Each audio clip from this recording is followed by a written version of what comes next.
You stated true fact. I'm trying to give, let's see, what other updates do we have for you guys? The playground seems to be well occupied. I don't get a lot of complaints from people. Do kids skin themselves and hurt their knees? Of course they do. They're kids. It's a playground, for goodness sake. I'm not here to say that no one's going to not scuff their nose on some of this play equipment. But you know what? I go to this playground, I see a lot of kids just loving this place. So I'm not sure what we're doing wrong yet, other than the shade structure. Absolutely needed, and we're going to install one next year. Any other questions? Great. First over here, Jack, then Edie, and then you had a question also? Okay, so 1, 2, 3. Go ahead, Jack. I'm wondering what you call what I describe as pogo sticks. They're the cattails. Is that what they're? Well, most of the time, the people enjoying those are adults, certifiably adults.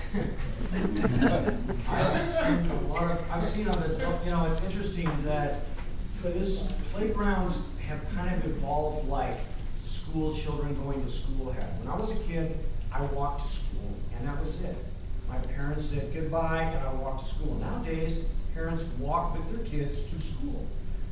I see the same kind of behavior at this playground. Kids with their parents play together at the playground. I see kids and parents going down the slide together. It's something that's kind of new to us, that parents would start using the playground as well. Now, I'm not saying that this is parents using this cattail. What do you call them? They're called cattails. They're kind of a pogo stick with the ball on top, and you get on them and you swing it around. Right. Well, they're very popular with adults. Maybe we should have a playground. Edie? Yeah, I've been in the park a couple of times the past few weekends, getting people to look at the survey and give us their feedback. And I spend a lot of time in the playground anyway, just seeing what goes on. I've seen some kids here. But sitting there, there's very little shade.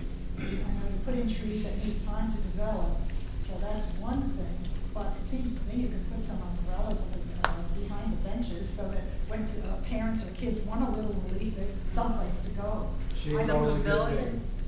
That's kind of a sea change for the Parks Department. I'm involved in the schoolyards to playgrounds initiative, and we're actually putting in gazebos in schoolyards now to provide shade.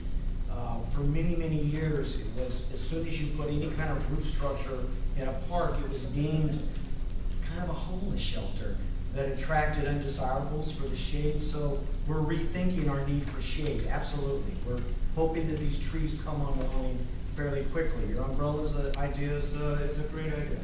How about the pavilion for shade? Yeah. Those aren't shade trees, by the way, and they're, again, we're dealing with this, George. Those aren't shade trees, and that's not what was presented to the design commission. Those trees are ill-sited there, and they block the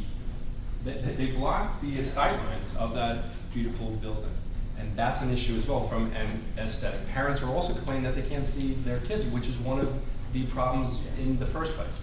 Was that why we didn't want our kids going into a tunnel, and that was one of the plans that we knocked out. So it's just I appreciate George. I appreciate you coming. I know you've been involved with the Union Square thing for a while as well on a personal basis. But there are issues there, and understand. One comment I want to make to the playgrounds. You guys are putting in artificial turf in all of these things, so that gets to 160 degrees, which are unusable. So, and those aren't ADA compliant as well. So again, that's an issue. So if we're talking about shading structures, it's these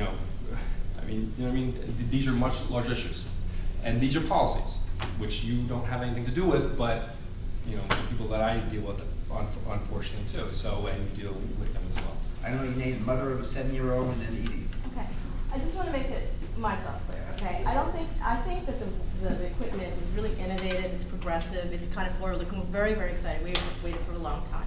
I think one of the issues here is a few pieces are slightly problematic, but also overall, it's not big enough. And I think, and so I think the comment is not that we're just complaining or they're helicopter parents or that we hover or that, we're childlike ourselves, because that's a generational thing, and that actually, and if that's a generational thing, I don't want that to cloud the discussion. The point is, there's not enough park, right? And so for the amount of usage, and that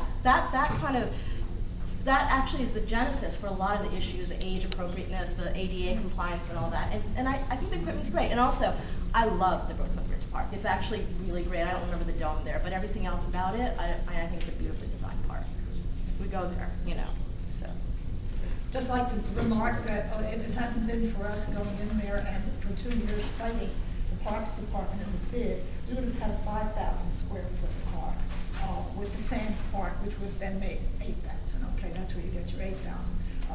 They didn't want to build a playground large enough for the needs of the community. So we got the 15,000 square feet from east to west in the park, and that's still too small for the real needs.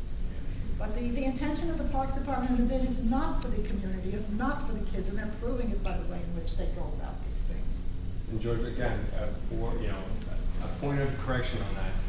When you come in with the 5,000, you don't include the third playground. So We're talking about the sand area south. That's correct. Of course, no, that's. well, that's been a playground for 20 years. It's not, of course. When we went into this, And that's beyond my purview as far as what that use is.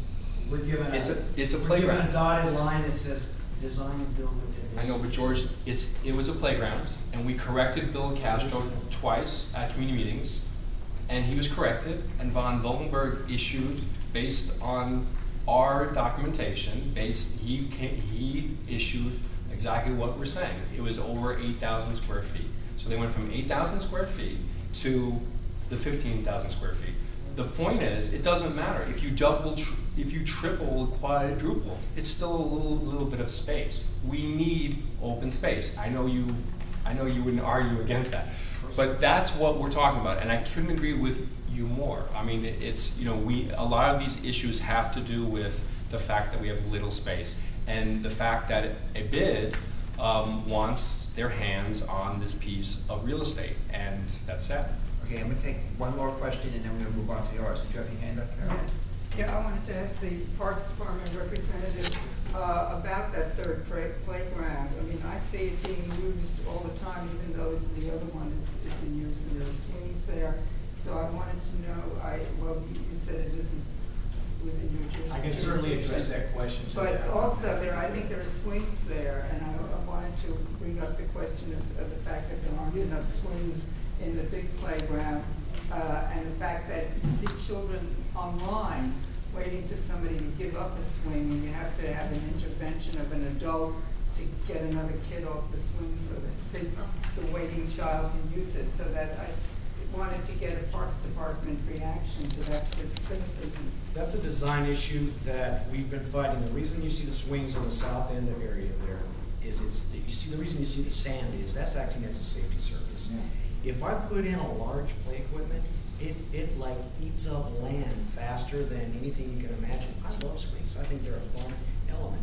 But because of Product Safety Commission requirements, so we have safety surface and fall zones 12 feet beyond the center line of those swings, if you put in a big swing, it takes up an area half the size of this room. So design kind of evolved over time that you said to yourself, what do I want to choose? Putting in a swing set or putting in a piece of play equipment? It becomes a numbers game of, unfortunately, that the swings take up a big set of swings. Smaller swings, less space.